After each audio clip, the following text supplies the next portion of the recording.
La parole de Dieu avec vous ce matin. Vraiment, apôtre, que le Seigneur te bénisse. Merci à toi pour la confiance et à toute l'équipe pastorale.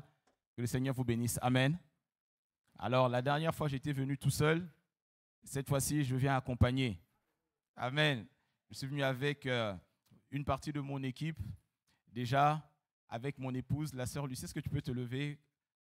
Alléluia. Amen. Et mes enfants spirituels qui sont là, le diacre Andy et son épouse, diaconesse Dapheline. Et merci vraiment pour l'accueil. On se sent vraiment ici, chez nous. Amen. Alors, on va rentrer dans la parole de Dieu. Mais avant, je voudrais savoir si c'est possible, parce que moi, j'aime avoir un lecteur avec moi. Et comme j'ai le diacre Andy avec moi, est-ce qu'il peut m'aider dans la lecture? Comme ça, j'ai les mêmes repères, on va dire, puisque maintenant, on est à la maison aussi. Amen. Et j'aime travailler avec un lecteur et ça me permet de pouvoir avancer dans les choses de Dieu comme nous, on a l'habitude de le faire. Amen, amen.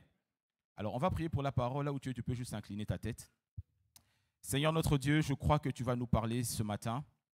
Merci pour l'esprit de sagesse et l'esprit de révélation qui est dans ce lieu. Merci Seigneur pour ce que tu vas faire au milieu de nous. Je crois Seigneur que le Saint-Esprit va visiter mon frère, va visiter ma sœur, va visiter ton église ce matin. Merci pour l'esprit de sagesse et de révélation. Seigneur, merci parce que non seulement l'esprit va être nourri, l'âme et le corps aussi vont être restaurés. Je crois en cela dans le puissant nom de Jésus. Et l'église dit avec moi comme un seul homme 3 fois Amen. Amen, Amen et Amen. Acclame Jésus encore une fois. On ne se lasse pas. Alléluia. Amen. Je bénis le Seigneur. Ce matin, j'aimerais continuer à enseigner sur le mandat que Dieu m'a donné. Je suis pasteur, enseignant et écrivain, comme tu le sais. Et ce matin, je vais encore continuer à enseigner sur ce que Dieu m'a demandé de faire. Je suis enseignant de la foi. Alléluia. La dernière fois, on a parlé sur le circuit de la foi. Vous vous souvenez? On a parlé sur le circuit de la foi.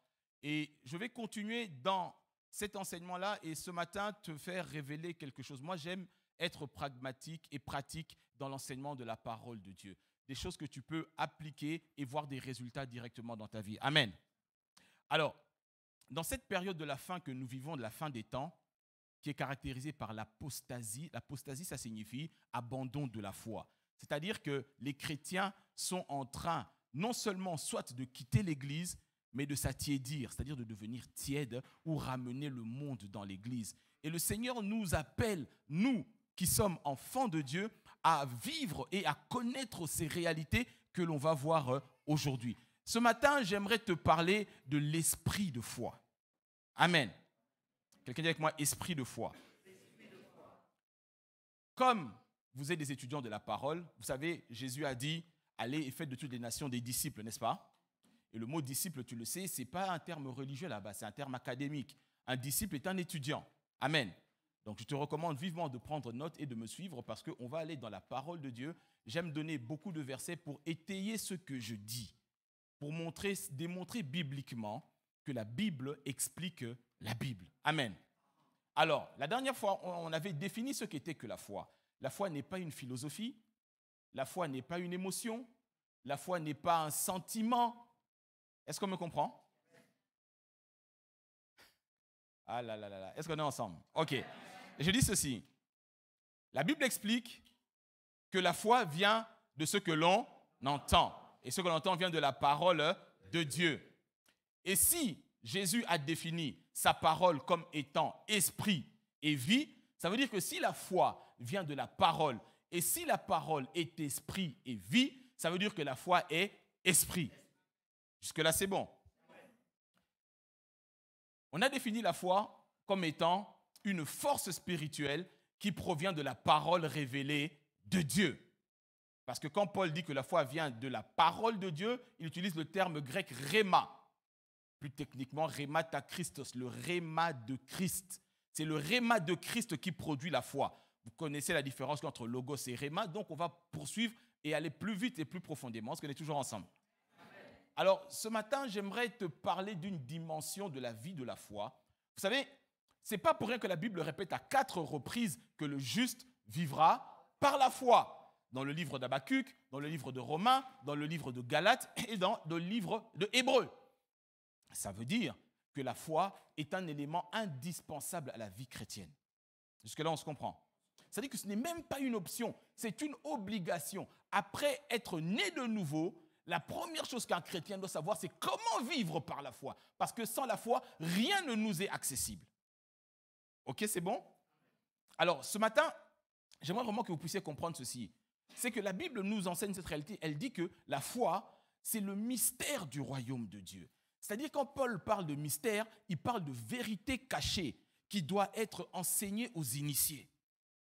La foi est le mystère du royaume de Dieu. Et Paul explique, j'aime beaucoup ce verset, il dit, les ministres doivent conserver le mystère de la foi.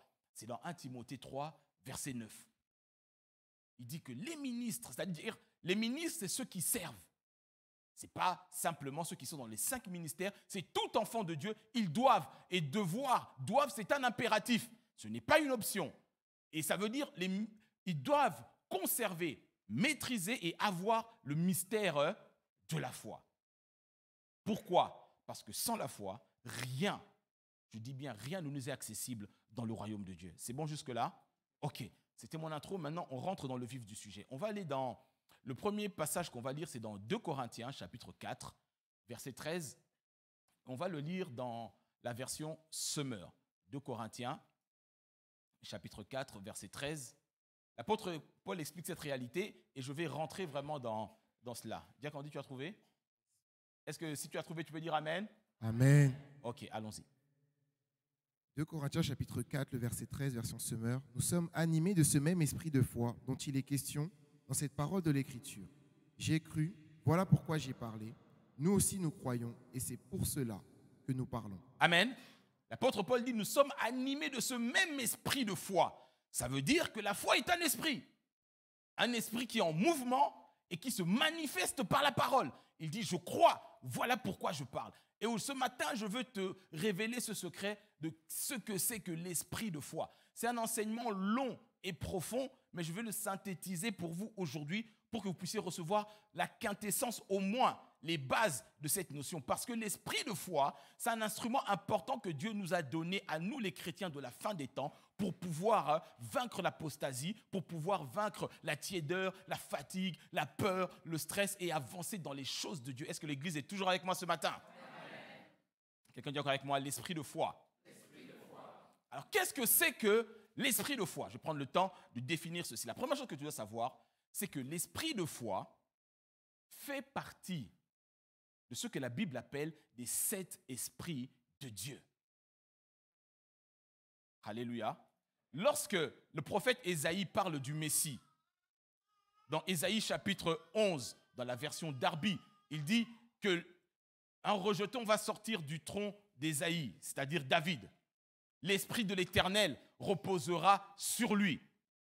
L'esprit de sagesse, l'esprit de connaissance, l'esprit de conseil, l'esprit de discernement, l'esprit de crainte de Dieu, l'esprit de force. Et l'esprit de force, c'est l'esprit de foi. Est-ce que quelqu'un me comprend? Pourquoi je dis cela? Parce que l'apôtre Paul explique dans le 2e épître de Timothée, il dit, Dieu ne nous a pas donné un esprit de peur, mais un esprit de force. La foi, c'est la capacité dans le monde spirituel. Donc, c'est la force. L'Église me suit? Les 7 esprits de Dieu représentent la plénitude du Saint-Esprit que Jésus possédait. Est-ce qu'on me comprend? Et les 7 esprits-là, dans ces 7 manifestations de la plénitude du Saint-Esprit, il y a l'esprit de force qui est l'esprit de foi. L'Église est toujours avec moi? Ah, j'aime ça, je sens le flot du Saint-Esprit. Alors, pour bien comprendre ce que c'est que l'esprit de foi, permettez-moi d'être académique, je suis enseignant, donc on va aller step by step, ok? Il existe plusieurs niveaux, ou je dirais plusieurs types de foi. que l'on retrouve dans l'Église, homme de Dieu. Il y a ce que j'appelle d'abord le premier niveau que j'appellerais la foi naturelle. Qu'est-ce que moi la foi naturelle? La foi naturelle, c'est celle que tout être humain possède, la capacité de croire et de faire confiance à quelque chose qui est naturel. C'est-à-dire que tout le monde, que tu le veuilles ou non, tu as cette foi-là naturelle. Les païens l'ont aussi. C'est cette foi-là qui te permet d'avoir self-confidence, c'est-à-dire confiance en toi-même. Ce que les coachs qu'on voit nombreux aujourd'hui enseignent. Est-ce qu'on me comprend?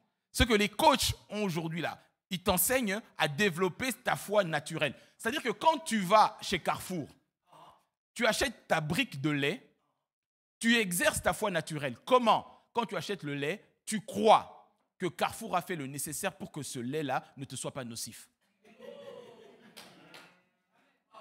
Mais oui. Quand tu prends l'avion Air France pour aller aux Caraïbes, tu exerces ta foi naturelle. C'est-à-dire que tu crois en la compétence de la compagnie qui a embauché le pilote, qui a fait ses études et qui va t'amener là-bas. C'est-à-dire que quand tu es dans l'avion, tu ne dis pas « Monsieur le pilote, quel est ton diplôme ?» Quelqu'un dit avec moi « foi naturelle ». Il y a des gens qui sont dans l'église, tout en se disant chrétiens, mais en réalité fonctionnent avec la foi naturelle. Ils tombent malades avant la prière. Ils cherchent le médecin. Quelqu'un avec moi, foi naturelle. Là, je ne parle pas encore de l'esprit de foi, je parle de la foi naturelle. Tout le monde la possède. Tout le monde la possède. C'est une foi naturelle, que tu le veuilles ou non, et cette foi-là te permet d'avoir certains résultats. Mais cette foi-là est limitée. Est-ce que l'Église est toujours avec moi? Cette foi-là est limitée. En tant qu'enfant de Dieu, né de nouveau, tu dois monter à un niveau supérieur. Alors, qu'est-ce qu'on trouve aussi dans l'Église? On trouve des chrétiens nés de nouveau qui possèdent la foi naturelle, mais qui, moi je les catégorise en plan, les chrétiens qui n'ont pas de foi. Les chrétiens qui n'ont pas de foi. Ils n'en ont pas. C'est-à-dire, ce sont des chrétiens qui sont, on les voit comme s'ils étaient spirituellement vivants, mais leur foi est morte. C'est-à-dire qu'à un moment donné, ils ont marché avec Dieu, mais ils ont eu tellement de déceptions, ils ont eu tellement de coups bas, ils sont rentrés dans une paresse, ils sont rentrés dans des mauvaises habitudes, dans certaines addictions, que leur foi a disparu, elle est comme morte. Comme la foi est vivante, elle peut grandir, se développer ou disparaître. Et souvent, les chrétiens qu'on a dans l'église, que moi je catégorise en disant que ce sont des chrétiens qui n'ont pas de foi, ce sont des chrétiens qui font des efforts naturels pour atteindre des réalités spirituelles.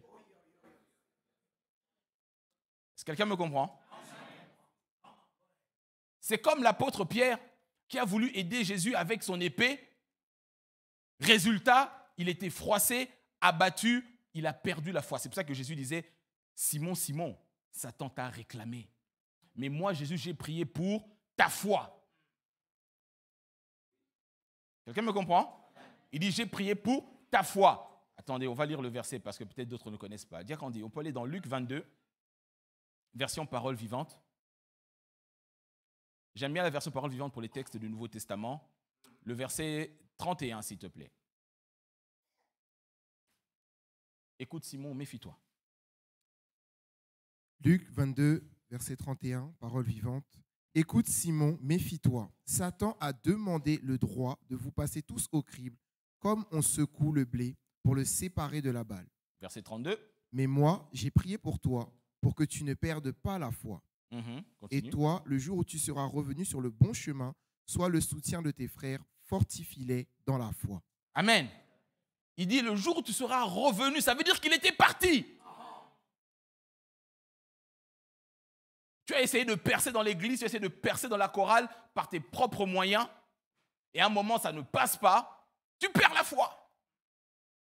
Et pourtant tu es dans l'église, tu es né de nouveau, tu essayes de rentrer à tout prix dans le mariage, mais ça ne passe pas, tu perds la foi dans cette église, non, même pas. Non. Ce sont des chrétiens qui essayent d'accéder aux réalités spirituelles avec des moyens matériels. Alléluia. Alléluia. Marc 4, 40. On connaît ce passage avec Jésus dit à ses disciples. Second 21. Pour gagner du temps, Marc 4, le verset 40 uniquement, on dit s'il te plaît. Marc 4, 40. Puis il leur dit, pourquoi êtes-vous si craintifs? Comment se fait-il que vous n'ayez pas de foi? Jésus dit à ses disciples qu'il est en train d'enseigner, qu'il est en train de manager. Il dit, mais comment ça se fait que vous n'ayez encore pas de foi? Ça veut dire que tu peux être dans l'église, frère, et ne pas avoir de foi. Oui, oui. C'est une réalité. Aujourd'hui, il faut pouvoir se poser les bonnes questions pour avoir les bonnes réponses. Il y a des chrétiens donc qui ont la foi naturelle et il y a des chrétiens qui ont une foi qui n'existe pas, qui ont peu de foi. C'est-à-dire qu'à un moment donné, ils ont marché avec Dieu, mais tellement ils ont été, entre guillemets, déçus. Tu connais ce discours, homme de Dieu. J'ai été dans des églises, j'ai été déçu. Maintenant, ils n'ont plus de foi. Alléluia. Ok, il y a un autre niveau. Il y a foi naturelle, ceux qui n'ont pas de foi. Maintenant, il y a ceux qui ont peu de foi. Ce sont des réalités qu'on trouve dans l'Église. Ceux qui ont une petite foi, qui ont peu de foi. Vous connaissez ce passage lorsque Pierre marche sur les eaux, n'est-ce pas? Quand il dit à Jésus, Seigneur, sur ta parole. N'est-ce pas? Et lorsque Jésus arrive à le secourir, c'est dans Matthieu 14, on connaît ce passage dans le verset 31, Jésus lui dit, homme de peu de foi, pourquoi as-tu douté? Ça veut dire que tu peux être dans l'église, tu marches avec le Seigneur, mais en réalité, tu as peu de foi. Qu'est-ce qui caractérise les chrétiens qui ont peu de foi? Ce sont des chrétiens qui passent peu de temps à nourrir leur être spirituel. C'est-à-dire, ils ne mangent la parole qu'une fois dans la semaine. Automatiquement, ils ont des carences spirituelles. Quand ta foi est petite, ça veut dire que ton investissement à nourrir ton esprit aussi est petit. Et une des caractéristiques des personnes qui ont peu de foi, c'est qu'ils sont sujets ou victimes des oppressions sataniques et démoniaques plus facilement. Parce que leur esprit est faible. Pourquoi il est faible? Parce qu'ils ne nourrissent pas suffisamment. Ils n'ont pas le temps de s'occuper des choses de Dieu. Ils n'ont pas le temps d'aller loin dans les choses de Dieu. C'est pour ça que Jésus disait à Pierre, il dit, mais homme de peu de foi, pourquoi as-tu douté? Alléluia. Tu dois avoir à l'esprit que la foi est esprit. Elle réside d'abord dans ton esprit, elle s'exprime au travers de ton âme et on le voit au travers de ton corps. Et donc, si tu nourris correctement ton esprit, ta foi aussi va se développer. Alléluia. Alléluia. Ensuite, il y a une quatrième catégorie. On a vu ceux qui ont la foi naturelle, ceux qui n'ont pas de foi, ceux qui ont peu de foi. Il y a maintenant ce qu'on appelle ceux qui ont une grande foi. Mais laisse-moi te dire, la grande foi, ce n'est pas encore l'esprit de foi. Alléluia. Alléluia. La grande foi, elle est extraordinaire. C'est ce que nous cherchons. Tout pasteur cherche ça. Une église remplie d'hommes et de femmes qui ont une grande foi. On n'accède pas à la grande foi comme ça du jour au lendemain en se réveillant. Non. Vivre par la foi, ça s'apprend. Tout comme prier, tout comme marcher, ça s'apprend. Amen, amen. Mon but n'est pas d'indexer quelqu'un, mais que tu saches à quel niveau tu te situes pour monter et progresser. Alléluia. Lorsque Jésus, on va aller dans Matthieu 15, verset 28, lorsque cette femme étrangère a bousculé la foi de Jésus pour obtenir un miracle, laisse-moi te dire, tu sais que la foi est plus puissante que le temps. C'est une réalité biblique, je te démontre ça facilement. La foi est une réalité plus puissante que le temps. Pourquoi? Parce que Dieu possède la foi, n'est-ce pas? Jésus avait dit, on avait vu ça la dernière fois, ayez la même sorte de foi que Dieu. Dieu a utilisé la foi pour tout créer, n'est-ce pas? Ça veut dire que tout ce qui a été créé en temps, puisque Dieu a utilisé la parole pour tout créer. Et la parole de Dieu est remplie de foi. C'est pour ça qu'il y a du résultat. Maintenant, quand tu prends le livre de Genèse, tu suis l'ordre de la création, tu verras que le temps dans lequel nous vivons, le temps chronos, a été créé le 4e jour. Ça veut dire que la foi est antérieure au temps. Et donc, si la foi est antérieure au temps, la foi a la capacité soit d'accélérer le temps, soit de bloquer le temps. Quelqu'un me comprend? Oui. Je répète, je dis que si la foi, comme la Bible nous le démontre, elle est antérieure au temps, puisque Dieu a utilisé la foi pour créer le temps, la foi a la capacité soit d'accélérer le temps, soit de bloquer le temps. Cette femme ici qui a demandé à Jésus de guérir sa fille qui était possédée, pourtant, dans le temps chronos, le Messie n'était pas encore mort, on n'était pas encore techniquement rentré dans la nouvelle alliance, ça veut dire que le salut n'était réservé qu'aux Juifs. Mais elle, à cause de son insistance, à cause de sa foi, elle a accéléré la manifestation du temps, c'est-à-dire que le salut qui était réservé aux enfants de Dieu est arrivé aux païens. Est-ce que l'Église me comprend? Ça veut dire que si aujourd'hui on te dit pour avoir ce travail, il faut 25 ans d'expérience. Quelqu'un me comprend? Si on te dit dans notre famille, personne ne se marie avant 30 ans, c'est leur problème. Est-ce qu'il y a des hommes et des femmes de foi avec moi ce matin? Est-ce qu'on comprend? Maintenant, regardez ce verset. On est dans Matthieu 15, le verset 28. Qu'est-ce que la Bible dit? Alors Jésus dit, ô femme, ta foi est grande, qu'il en soit donc comme tu le veux. Et sur l'heure, sa fille fut guérie. On vient de chanter maintenant.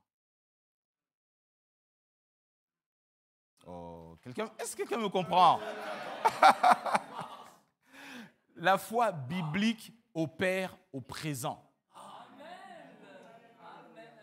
Amen, amen. La foi biblique opère au présent. Tu sais pourquoi? Parce que la foi qui opère au présent touche à la nature même de Dieu. Je vais t'expliquer. Hébreux 11, 6 dit, sans la foi, il est impossible d'être agréable à Dieu. Il faut que celui qui s'approche de Dieu croie que Dieu existe. Stop. Celui qui s'approche de Dieu doit croire que Dieu existe. En grec, ça veut dire celui qui s'approche de Dieu doit croire que Dieu, je suis. Et le nom de Dieu, Yahweh, signifie je suis, au présent de l'indicatif. Ça veut dire que la foi fonctionne au présent de l'indicatif de Dieu. Ne confonds pas réception et manifestation. Quand tu pries pour que Dieu te donne un enfant, une guérison, il te le donne maintenant.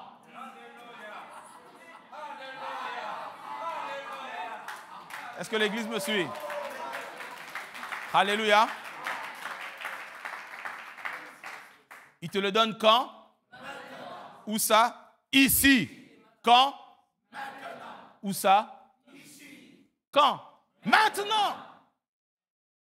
Maintenant. Maintenant. Est-ce que quelqu'un me comprend? Le Seigneur dit à cette femme, ta foi est grande. Quand tu opères dans la dimension de la grande foi, tu opères sur la même plateforme que Dieu. Et même encore plus loin, quand tu opères dans la dimension de la grande foi, c'est toi qui dictes la loi. Mais regardez ce que Jésus lui dit, qu'il te soit fait Est-ce que l'Église me comprend? Mhm. Et j'aime bien dans la version Semeur, la Bible dit, « Ô femme, ta foi est grande, qu'il te soit donc fait comme tu veux. » Donc, si tu veux une Bentley rouge,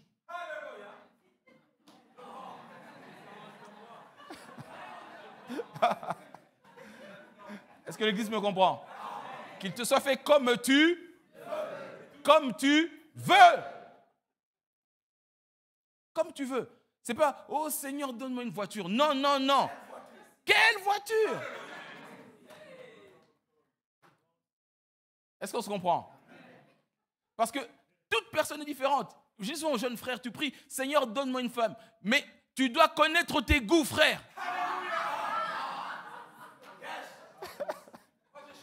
Ah ben oui. Tu dois connaître tes goûts. Parce que ne reviens pas de me dire, apôtre, tu sais, je sais. Non, tu dois savoir si tu aimes manger du poisson ou de la viande. Ou les deux.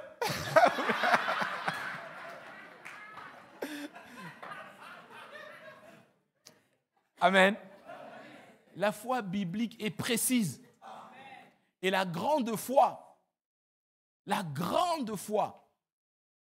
c'est comme quand vous êtes ici, avant que vous arriviez ici, l'homme de Dieu avait reçu la vision. Et Dieu lui dit qu'il te soit fait comme tu veux. Tu ne peux pas atteindre cette dimension si tu n'as pas cette grande foi dans ton esprit là-dedans. Donc, il y a ceux qui ont une foi naturelle. Il y a ceux qui n'ont pas de foi. Il y a ceux qui ont une petite foi. Il y a ceux qui ont une grande foi. On prie tous, on rêve tous d'avoir une église remplie de gens qui ont une grande foi. La grande foi, elle est visible. Vous vous souvenez des amis du paralytique qui ont détruit le toit, la toiture? La Bible dit, Jésus a admiré leur foi. Le soldat romain qui est venu supplier Jésus pour son serviteur, on peut lire rapidement. On va aller dans Matthieu 8, verset 10, second 21 en 10, s'il te plaît. Matthieu, chapitre 8, à partir du verset 10. Si tu es avec moi, est-ce que tu peux me donner un bon amen? Amen. Si tu as une grande foi, est-ce que je peux t'entendre dire amen? Amen. Alléluia. Ok, allons-y, verset 10. Après l'avoir entendu, Jésus fut dans l'admiration et il dit à ceux qui le suivaient, « Je vous le dis en vérité, même en Israël, je n'ai pas trouvé une aussi grande foi. » Ok. Je n'ai pas trouvé une aussi grande. Écoute-moi, analysons un peu la Bible d'une manière technique. Il y a quelque chose qui va te choquer. Comment Jésus peut dire à cet officier romain, en Israël, là où on est, je n'ai pas trouvé une aussi grande foi? Laisse-moi poser une question. Marie était vivante ou pas? Il était contemporain de Jean-Baptiste ou pas? Comment expliquer que cet homme avait une foi plus grande que la mère même de Jésus? Est-ce qu'on se comprend? Ce n'est pas moi qui le dis. Jésus, il dit, je n'ai pas trouvé. Jésus a admiré sa foi. Vous savez, lorsque le Fils de l'homme reviendra, il va chercher deux types de personnes. La Bible utilise le terme rechercher. Dieu recherche des adorateurs et il recherche des hommes qui ont la foi. Jésus a admiré sa foi. Il dit là, je n'ai pas trouvé. Mais je déclare qu'il y a des hommes de foi dans cette église ce matin. Alléluia. Alléluia. Ok, maintenant, intéressons-nous maintenant à l'esprit de foi. C'est important de déblayer le terrain pour bien comprendre de ce qu'on est en train de parler. L'esprit de foi, c'est quoi? L'esprit de foi, c'est l'action et la manifestation du Saint-Esprit dans ton esprit.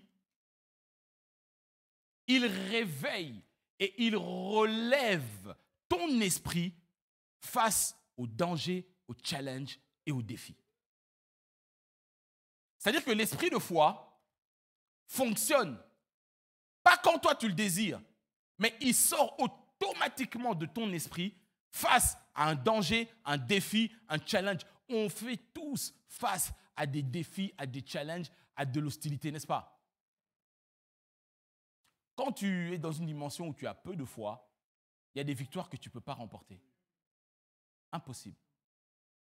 L'esprit de foi, c'est le Saint-Esprit qui, au-dedans de toi, il vient, il regonfle, il relève ton esprit pour commencer à manifester, à t'opposer, à imposer la volonté de Dieu face aux circonstances et aux bouches contraires. Quelqu'un dit avec moi, esprit de foi. C'est pour ça que l'apôtre Paul dit, nous sommes animés de ce même esprit de foi. Il cite les Écritures dans l'Ancien Testament. Nous croyons, voilà pourquoi nous parlons. Alléluia. Alléluia.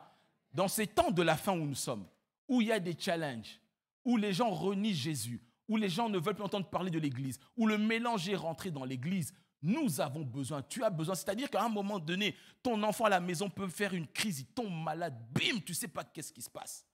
Si tu as peu de foi, tu cours aux urgences et tu oublies même ton enfant. Mais l'esprit de foi, c'est le Saint-Esprit qui réveille ton esprit. Tu es capable de dire, stop, mon enfant ne mourra pas. Alléluia. Tu es capable d'aller quelque part, on te dit, écoutez ici, désolé, on n'embauche plus. Tu es capable de dire, stop. Vous allez me rappeler. Quelqu'un dit avec moi, esprit de foi. Si ta foi ne se manifeste pas par des œuvres, elle est comment? Morte. L'esprit de foi, c'est le Saint-Esprit qui réveille ce que lui-même a déjà mis au-dedans de toi. C'est-à-dire que si tu n'as pas l'habitude de méditer, ni de prier, qu'est-ce qui va réveiller le Saint-Esprit? La Bible dit que le Saint-Esprit viendra, son ministère, c'est de nous rappeler. C'est-à-dire qu'il va te rappeler ce que tu as déjà téléchargé. Est-ce que l'Église me suit? C'est la manifestation du Saint-Esprit au-dedans de ton esprit qui impose le jugement de Dieu dans un environnement hostile.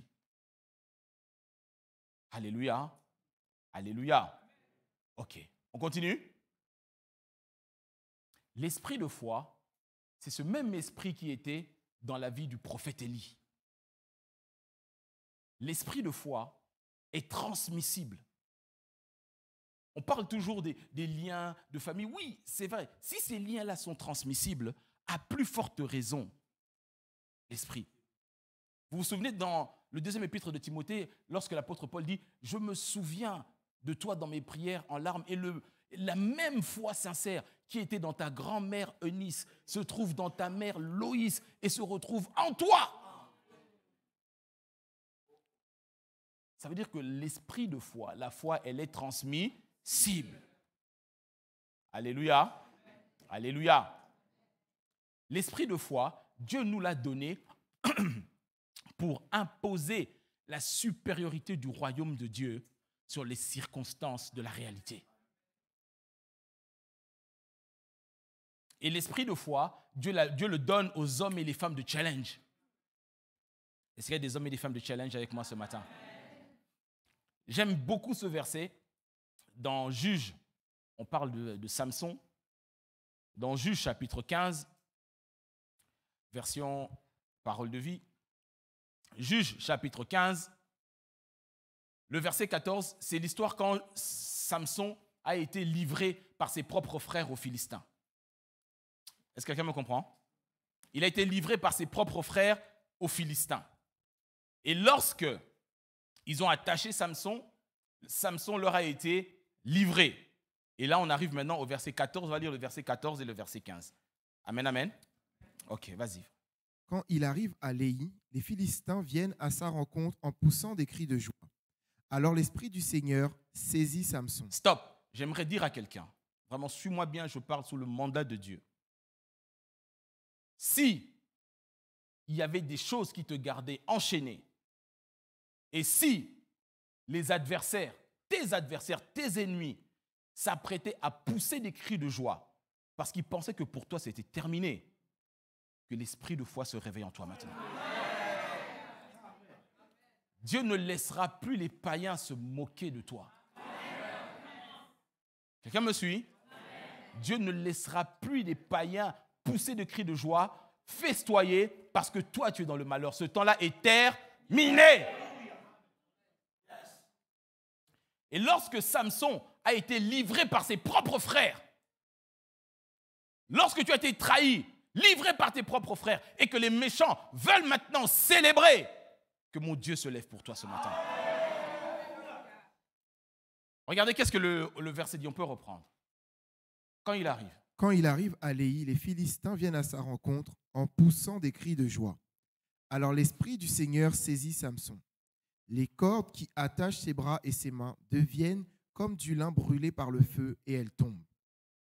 Ensuite, Samson trouve la mâchoire d'un âne qu'on vient de tuer. Il la ramasse et s'en sert pour tuer 1000 hommes. Amen. Écoute-moi, quand tu lis ces deux versets, nulle part tu vois où Samson était en train de prier. Oh, est-ce qu'on comprend? Nulle part. L'initiative vient du Saint-Esprit. C'est vrai, la Bible dit prier sans cesse.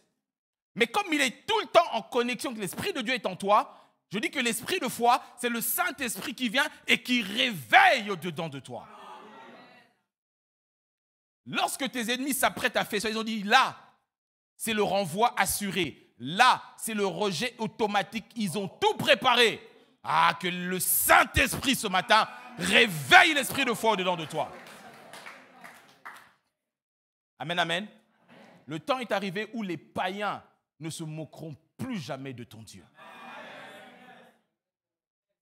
Vous savez, dans la liste des bénédictions, dans Deutéronome 28, qui fait partie de l'héritage des enfants de Dieu, la Bible dit « Toutes les nations de la terre verront que le nom de l'Éternel est invoqué en ta faveur. » Et la version Semeur dit « Et ils auront du respect pour vous. » Quelqu'un dit « C'est mon héritage. » Les païens doivent être capables de respecter ton Dieu. L'esprit de foi rend la Bible qui est au-dedans de toi véridique et crédible. Et le monde a besoin de voir des chrétiens véridiques et crédibles. Samson prend une mâchoire pour tuer. La mâchoire ici signifie la capacité de parler. Quelqu'un me comprend? Quel que soit le verdict qu'on a pu dire sur toi, personne ne se réjouira de ton malheur. Alléluia.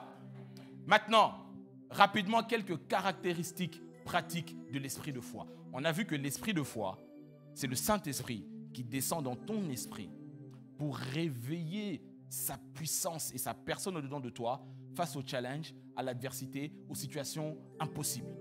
Quelqu'un me comprend? Les témoignages, je peux t'en donner beaucoup, mais je préfère d'abord aller dans l'écriture, sinon je ne finirai pas mon message. Ce que je vous dis là sont des choses que moi je vis au quotidien. Je ne peux pas prêcher ces choses si moi-même je ne les ai pas vécues. Quelqu'un me comprend? Quand tu as une petite foi, quand tu as une grande foi, c'est quelque part toi qui es à l'initiative. Mais quand tu opères dans la dimension de l'esprit de foi, c'est le Saint-Esprit lui-même qui prend l'initiative, il te devance. C'est-à-dire que tu ne sais pas pourquoi, le médecin te dit, je vais donner un petit témoignage. Lorsque, il y a une année, ma femme et moi, on savait qu'on attendait un bébé. Elle est partie voir le médecin. La première fois, le médecin lui a dit non, en tout cas, là, ce n'est pas possible, ça ne va pas marcher, les chiffres sont comme ci, comme ça, c'était terminé. Elle était quelque part démoralisée. La deuxième fois, je lui ai dit, bon, je vais aller avec toi à l'hôpital, voir le médecin. Cabinet ultra moderne, l'écran pour voir était quasiment grand comme ça. Je dis, waouh, donc il t'impressionne, et il était tellement négatif. Je dis, monsieur, non. Je lui dis, pourquoi vous êtes négatif comme ça? Ce bébé va arriver. Ce bébé est là.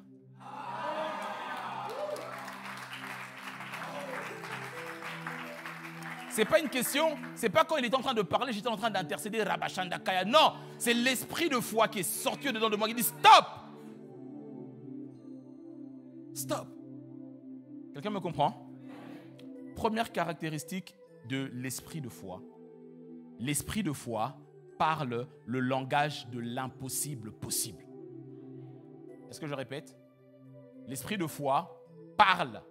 Parce que Paul a dit, nous sommes animés de ce même esprit de foi. Nous croyons, voilà pourquoi nous parlons. Donc si tu ne parles pas, la foi ne se manifeste pas. Ok?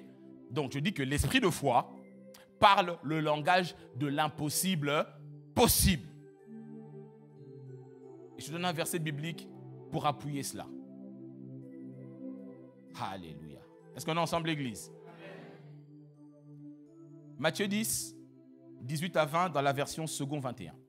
Matthieu 10, 18 à 20 dans la version second 21.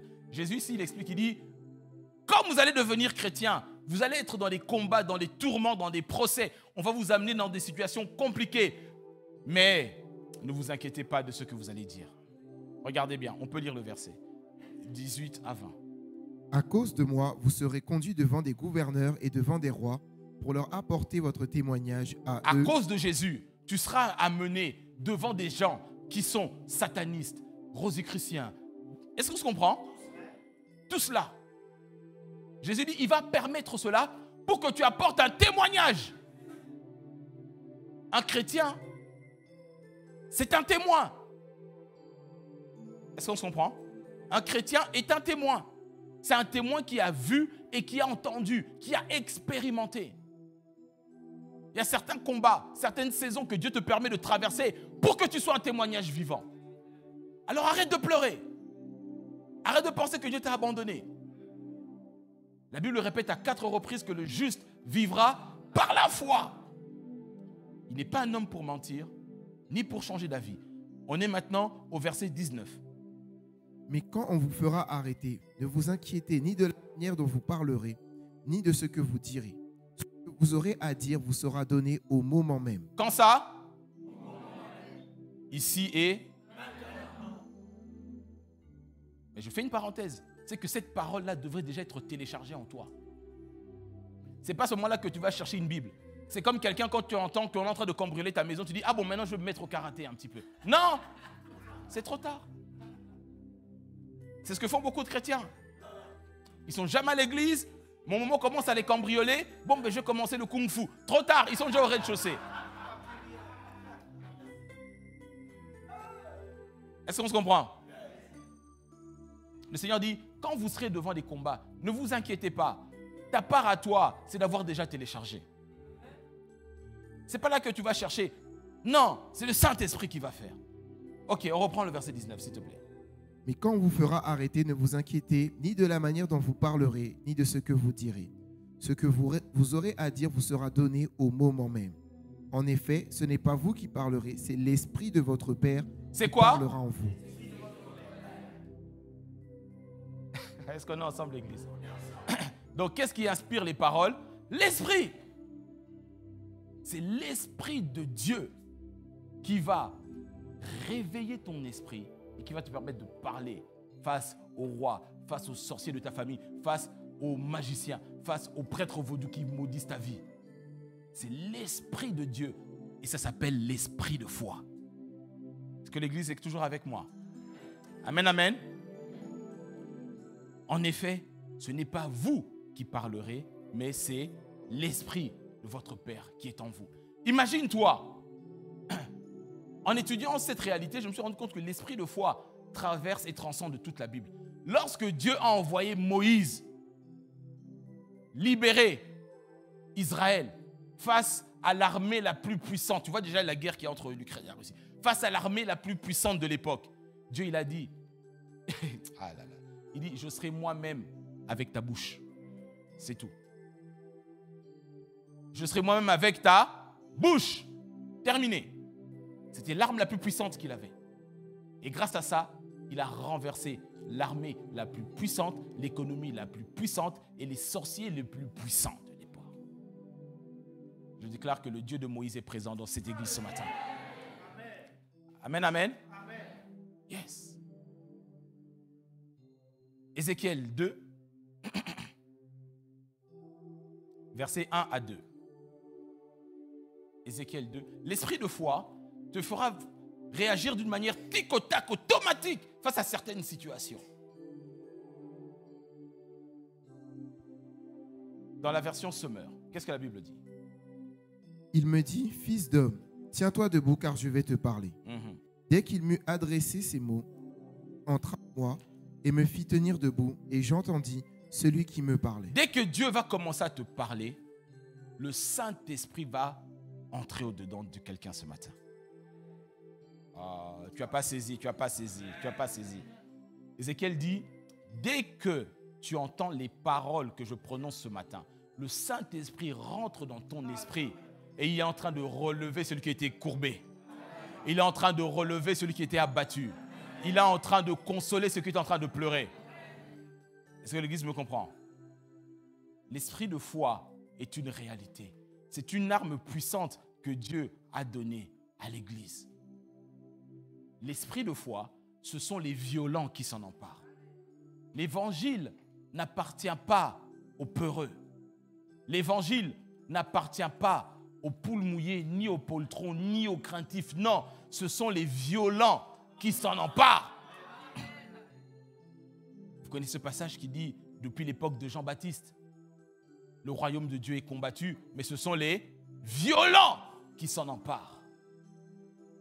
Et j'aime beaucoup la version anglaise King James qui dit « Violent, take it by force ». C'est-à-dire les violents prennent ça par la force. Ça veut dire que si dans ta famille, dans ta région, dans ton quartier où tu es né, les gens ne se marient pas, ils sont tous chômeurs, amoureux du rhum et tout cela, et que toi tu es né de là, tu dois être violent pour sortir de là. L'évangile n'est pas fait pour les flemmards. Non. La Bible dit que ce sont les violents qui s'en emparent. Je dis que l'esprit de foi parle le langage de l'impossible possible. Alléluia. Alléluia. L'esprit de foi sert à ça. Tu sais, laisse-moi t'expliquer une réalité. Le diable a peur des chrétiens qui manifestent l'esprit de foi. Parce que dans les caractéristiques de l'esprit de foi, il y a le jugement de Dieu contre nos ennemis. Lorsque le prophète Élisée était en train de monter sur la montagne, aller chercher Dieu, les étudiants des prophètes de Baal sont en train de se moquer de lui parce qu'il était chauve. La Bible dit que le prophète Élisée les a maudits au nom de l'Éternel.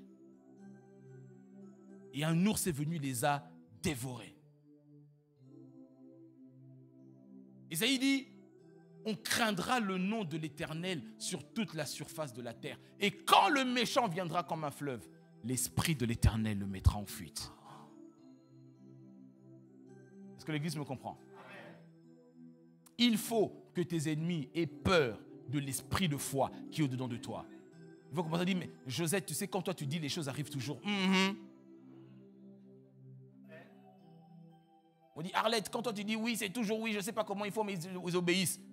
L'esprit de foi. Nous croyons, voilà pourquoi nous parlons. Alléluia. On continue? On continue? L'esprit de foi parle le langage de l'impossible possible. Ce sont les violents qui s'en emparent. Amen. Je vais aller encore plus loin. L'esprit de foi réveille la nature du lion qui est au-dedans de toi. Tout chrétien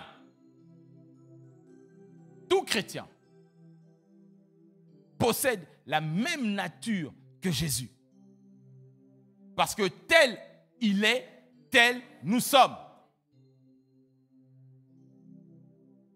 Tel il est, tel nous sommes. Et Jésus, aujourd'hui, il est le lion de la tribu de Juda. Ça veut dire que la nature du lion est au-dedans de toi. Et quand on parle de la nature du lion, lorsque Jacob a béni ses enfants, il a dit, Judas est comme un jeune lion. Sa main est posée sur la nuque de ses ennemis. Alors comment expliquer que si toi, par Jésus, par la foi en Jésus, tu es de la tribu de Juda, tu es un jeune lion, mais ce sont les ennemis qui dominent sur toi. Je te dis, tout ce qui existe parle. Le chômage peut dominer sur toi. La stérilité peut dominer sur toi. Mais comme je te l'ai expliqué, tout ce qui existe entend. Est-ce que l'Église me comprend? la nature divine qui est au-dedans de toi, c'est cette nature du lion de la tribu de Juda. Et quand le diable sait que tu es consciente de qui tu es, que tu es conscient de ta nature, ils ne vont plus commencer à jouer avec toi. On va lire un passage qui illustre ce que je suis en train de dire. Ésaïe chapitre 31, dans la version Parole de vie. Ésaïe chapitre 31, verset 4. Que le Saint-Esprit parle à quelqu'un ce matin. Alléluia. Alléluia. Ok. Ésaïe 31, le verset 4 dans la version Parole de vie. Qu'est-ce que la Bible nous dit? Quand le lion ou le lionceau rugit pour garder l'animal qu'il a pris, on fait appel contre lui à de nombreux bergers. Mais il n'a pas peur de leurs cris. Le bruit qu'ils font ne le trouble pas. Ce sera pareil comme le hiver. Je descendrai sur la montagne de Sion pour faire la guerre. Amen, amen. Alors, suis-moi très bien pour comprendre ce passage. Le Seigneur explique une réalité. Il dit, lorsque le lion attrape ce qui est à lui, même si on lui envoie des bergers pour les frayer avec leurs bâtons, ça ne marche plus. Combien de fois tu as voulu prendre cet emploi, tu as voulu prendre cette promotion, tu as voulu acheter cette maison, mais tu as reculé à cause de la peur. Tu as reculé à cause de la logique des hommes. Tu as reculé à cause de tes a priori. C'est ça, les cris des bergers. Mais la Bible dit que le jeune lion que tu es, lorsque tu rentres dans ton héritage, les cris des démons, des sorciers, des marabouts ne te font plus peur au nom de Jésus. Quand le lion ou le lionceau rugit pour garder l'animal qu'il a pris, même si on fait appel contre lui à de nombreux bergers, tu n'as plus peur de leurs cris. Je dis à quelqu'un ce matin, tu n'as plus peur de leurs cris. Alléluia. Le contraire de la foi, ce n'est pas le doute. Le contraire de la foi, c'est la peur. Tout comme la foi est un esprit, la peur aussi est un esprit. Ce n'est pas le pasteur Dico qui le dit, c'est ce que la Bible nous dit. Paul dit à Timothée, Dieu ne nous a pas donné un esprit de peur. Et le contraire de l'esprit de peur, c'est l'esprit de force, qui est l'esprit de foi. L'esprit de peur ouvre la porte à tout le reste. Le diable ne peut pas t'atteindre dans certains domaines si tu ne lui as pas ouvert la porte au travers de la peur. Le stress est une forme de peur. Ça ne veut pas dire que les chrétiens sont inconséquents. Ça veut dire que nous refusons que notre conduite soit dictée par la peur. C'est différent. Je vous ai expliqué l'autre jour, mon miracle préféré de Jésus, c'est la résurrection de la fille de Jairus. Lorsque dans la Bible, dans la version Parole vivante, la Bible nous dit, les amis de Jairus arrivent et lui disent, arrête de déranger le maître, ta fille est morte. Et ma Bible dit dans l'évangile de Marc, la Bible dit que Jésus a entendu ces paroles, mais il n'en a pas tenu compte. L'esprit de foi refuse de tenir compte de la réalité des hommes. Parce que nos yeux ne sont pas fixés sur ce qui est visible, mais sur ce qui est invisible. C'est pour ça que lorsque Jésus rentre dans cette maison, tout le monde est en train de pleurer, de se lamenter. Il dit, mais pourquoi vous pleurez? La fille n'est pas morte, mais elle est en train de dormir. On te prendra pour un fou dans ton entreprise. Mais parce que toi, tu ne regardes pas aux réalités visibles, mais tu regardes aux réalités quoi? Invisibles. Alléluia. Alléluia. C'est dans cette dimension que Dieu veut que nous puissions fonctionner. C'est dans cette dimension-là que le Saint-Esprit est en train d'amener ceux qui vont dire Amen maintenant. Amen. Alléluia. L'esprit de foi parle le langage de l'impossible possible. L'esprit de foi réveille la nature divine qui est au-dedans de toi, c'est-à-dire la nature du lion. Vous savez, ce qui caractérise le lion, ce n'est pas sa force physique, parce qu'un buffle est plus puissant. Un rhino, un éléphant est plus grand et plus costaud. Non, ce qui caractérise le lion, c'est le courage et l'audace. Le courage et l'audace. La Bible dit dans le livre de Proverbes que le lion est le plus courageux de tous les animaux et il ne recule devant personne. Dans le livre de Proverbes, cherche, parce que je te mâche trop les versets. Alléluia. Alléluia. Donc la Bible dit que tout enfant de Dieu est brave parmi tous les animaux et il ne recule devant. Alors pourquoi tu recules devant la maladie? Pourquoi tu recules devant le chômage? Pourquoi tu recules devant la stérilité, le célibat, l'échec ou les addictions? Non, tu ne recules devant personne. Quelqu'un dit avec moi, esprit de foi. La foi est une force spirituelle qui provient de la parole révélée de Dieu. Ce n'est pas pour rien que la Bible le dit à 4 reprises, une fois dans l'Ancien et 3 fois dans le Nouveau Testament, que le juste vivra par la foi. Alléluia. Alléluia. Laisse-moi te donner une dernière petite caractéristique. Tu sais, sur l'esprit de foi, j'ai enseigné sur ça pendant quasiment 2 mois, voire même plus. Là, j'ai pris que quelques bribes pour essayer de condenser au maximum pour que tu puisses les mettre en pratique directement. Tu dois parler le langage de l'impossible possible. Si tu étais dans une foi naturelle, monte. Si tu n'avais plus de foi, tu étais déçu, tu étais dégoûté, monte. Si tu avais peu de foi, monte. Et si tu as une grande foi, monte. Alléluia. Alléluia. Une dernière caractéristique que je vais te donner, c'est que l'esprit de foi réveille la sainte colère qui est au-dedans de toi. Je dis que l'esprit de foi réveille la sainte colère. Tu sais que la colère en soi, Dieu nous l'a donnée. Dieu possède aussi la colère.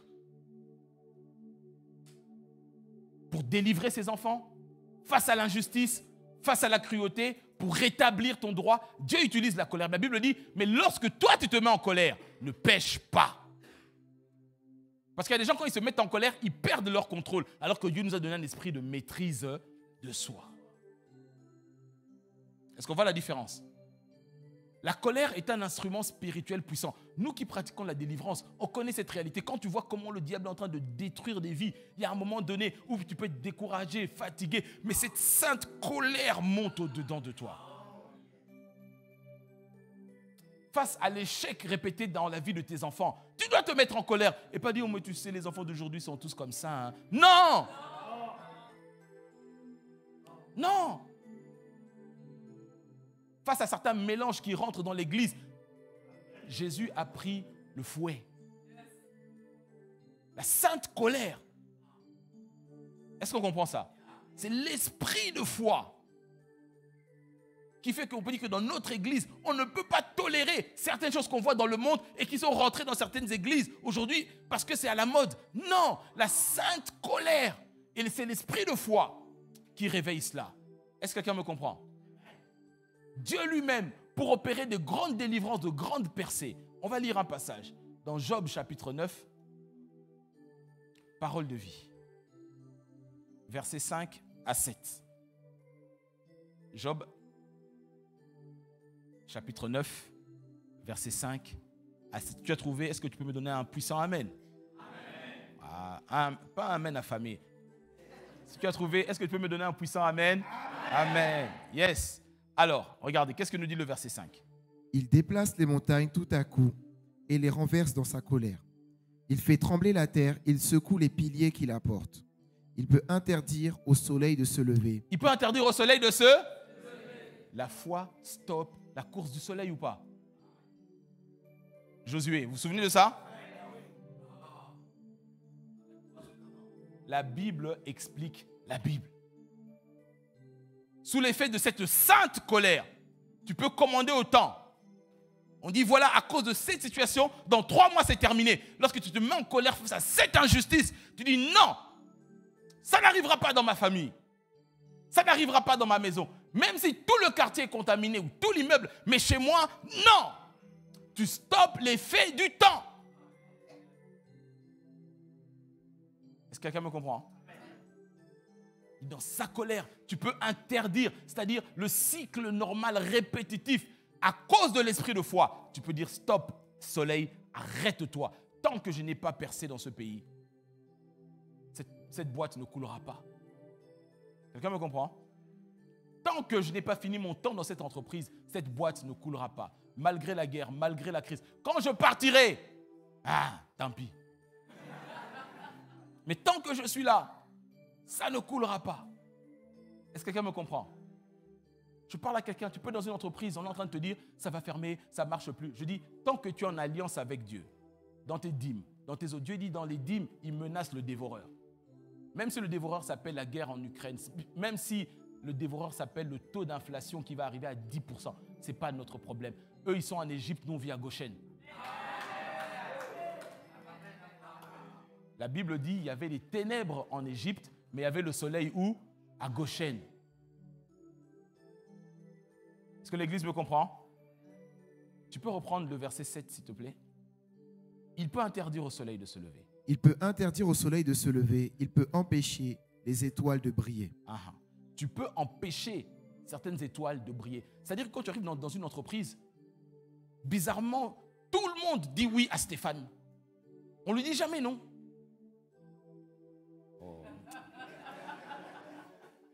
Bon, ne me poussez pas trop là, n'est-ce pas? Mais on se comprend, hein? C'est-à-dire que dans l'entreprise, Stéphane n'est même pas cadre, mais c'est lui qui fait la loi. C'est lui qui fait les horaires, c'est lui qui fait les plannings. Il me dit, mais comment? Parce qu'il est... Mais le jour où toi, tu arrives dans l'entreprise, il faut que l'étoile de Stéphane ne brille plus. Quelqu'un me comprend? C'est ce que fait l'esprit de foi. C'est de dire, mais comment ça se fait lui? Non. Comme David il dit, mais quel est cet incirconcis qui est en train de malmener les enfants de Dieu? Et tu peux avoir des chrétiens dans ton entreprise qui disent, bon, ici c'est Stéphane, hein? Non! Quel est cet incirconcis? Est-ce que l'Église est toujours avec moi? Amen, amen. Ok. Un dernier verset. Et on va s'arrêter là dans Deutéronome 32, version parole de vie. Deutéronome 32, 22.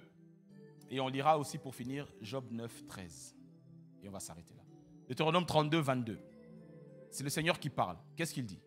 Oui, ma colère a pris feu. Elle descend jusque dans le monde des morts. Stop. Il y a certaines délivrances. Écoutez-moi, je veux vraiment parler à quelqu'un.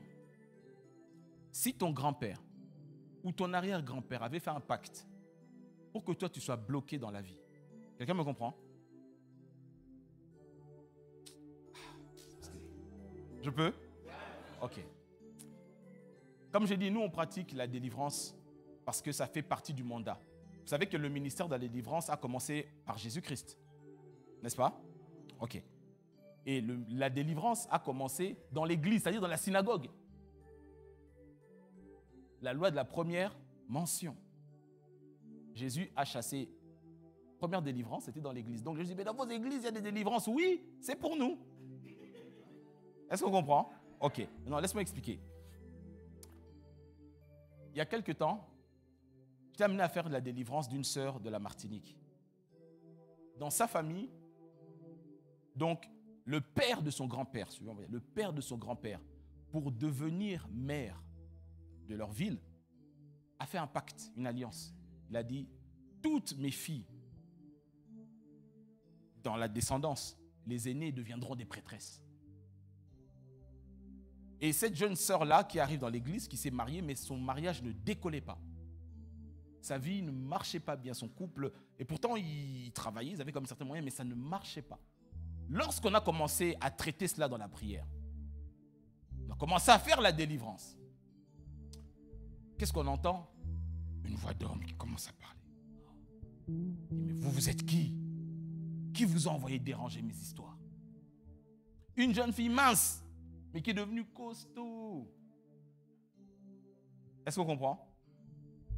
C'est-à-dire que la force du pacte qui a amené la stérilité dans sa vie venait du séjour des morts.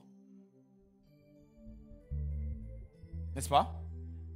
Et c'est pour ça que la Bible dit que la sainte colère a la capacité de détruire ce qui a été pactisé parce que son arrière-grand-père est déjà mort. Donc il est parti avec son alliance. Mais l'homme de Dieu a la capacité de briser ces alliances-là. Quelqu'un me comprend? Vous savez, il y a une réalité dans l'Église que les gens ne saisissent pas. Dieu nous a donné des parents naturels. Dieu nous a donné aussi des parents spirituels. Les parents naturels nous donnent la vie, ils sont de Dieu pour nous, etc. C'est vrai. Mais il y a une certaine dimension à laquelle les parents naturels ne peuvent pas accéder. Je donne un exemple biblique très simple. Lorsque le fils aîné de Jacob a fauté, a pris une concubine de son père, Jacob l'a maudit. Ruben. Ruben en hébreu signifie le fils de ma droite. Voici le fils. Ok? Et quand Jacob, dans Genèse 49, il bénit ses enfants, il rappelle à Ruben, il dit, toi, à cause de ce que tu as fait, tu ne vas pas prospérer comme les autres. Est-ce qu'on me suit? Et en effet, la tribu de Ruben avait un petit héritage.